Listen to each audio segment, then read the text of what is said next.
Hi, everybody. Today is time for another how-to for a new day. Today is day 11, so it's about searching the records. So I'm going to show you how to do a simple search today.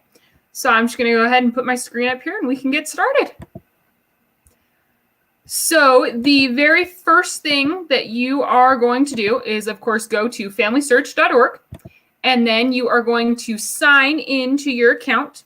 I've been signed in recently, so it just nice and logged me in. So nice and easy for me. But just sign into your account, log in, and you should be good to go. And then you are going to go to your tree. So just family tree, and then you click on tree. And it will then appear with your tree eventually. And I am going to go back into it this way so y'all can see. Maybe. Okay, so then you just go into whatever person you're researching. So I'm going to go into my grandfather. And it will then come up with their person page. And then right over here on the right side of the screen, there's going to be something that says Search Records that's going to come up. So instead of having to go into your regular search bars and having to put in all of that nice, lovely information, instead you just press Search Records. So under Search Records, there's Family Search. So you just press Family Search and it opens up a whole new window for you that just plugs in all of your ancestors' information right into the search information. It just like pops it all in there so you don't have to worry about it. So it just took everything out of his person page and put it into our search bar. So here are all of the records that came up that are good matches for him. So I can just click on one and it'll pop up what it looks like and I can open and attach it. If you need help with that, go watch the how-to that we put up yesterday. It's all about attaching records. But the really awesome thing that you can do when you search like this is over here on the right, you can get rid of information.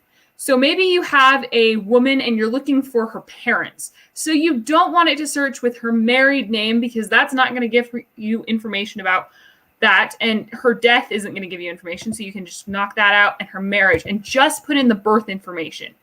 And then you just update the search down here. And it'll come up with just information that applies to those things. So you can get rid of things. Also, if you happen to think that maybe she was living in a specific place in specific years, you can put in the place and put in the years. So you can add and get rid of the different filters over here. So that's really cool. The other thing is collections. So maybe you have already found the person in all of these census records, and so you don't want it to search the censuses anymore. Maybe you just want to look at death records. So you're going to select just the ones that are next to things about death. So the Social Security death, the obituary, Ohio deaths, the other obituary. So you just select all of the ones that do with your specific question that you want the computer to search, and then you hit filter. And it'll just pull up the record matches in that specific collection. If you change your mind and decide, oh, I don't want to do that, you can either just hit search all collections and it'll get rid of all of your filters, or maybe you want to narrow it down because you're like, oh, I know it wasn't Ohio, so maybe I want to get rid of the Ohio one and just keep California. So you just click the one that you don't want anymore, it'll come up. Maybe you change your mind entirely and you hit search all collections again to get rid of all of your filters. But it's as easy as that, and you just put it all in and it comes up. The other really cool thing is when you're down here, you can filter your results by. And there's all of these different things. So you can do collection type. So you can just search in birth, marriage, and death, or just military. Or you can do birthplace. So it might come up with a bunch of countries or just one. Maybe it'll come up with states. And you can just select the one you want. The same applies to all of these. The birth year, the marriage place, the marriage year, the residence, all of them. Maybe it's a name that could be a boy or a girl, and so it's coming up with both, and you know that your grandfather was a guy, so you click male.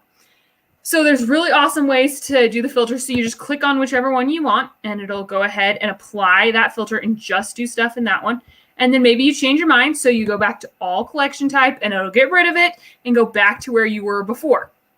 And then once you're good, you can attach whatever records you want, maybe make some awesome discoveries, and then you just X out and it goes right back to the person page. Right where you started. Also, if you happen to have an Ancestry, Find My Cast, MyHeritage, Jeanette, or Filet accounts, you can go ahead and click on them, and it'll let you link the accounts so that you can also search those databases. You just click like on Ancestry, and it'll plug all of the information off of Family Search about that person into the Ancestry search engine. So really awesome. That is all we have for you today, guys. I hope you have enjoyed this. It's been really fun for me to show you. Go ahead and leave any questions you have in the comments, and we will go ahead and answer those for you. See you later.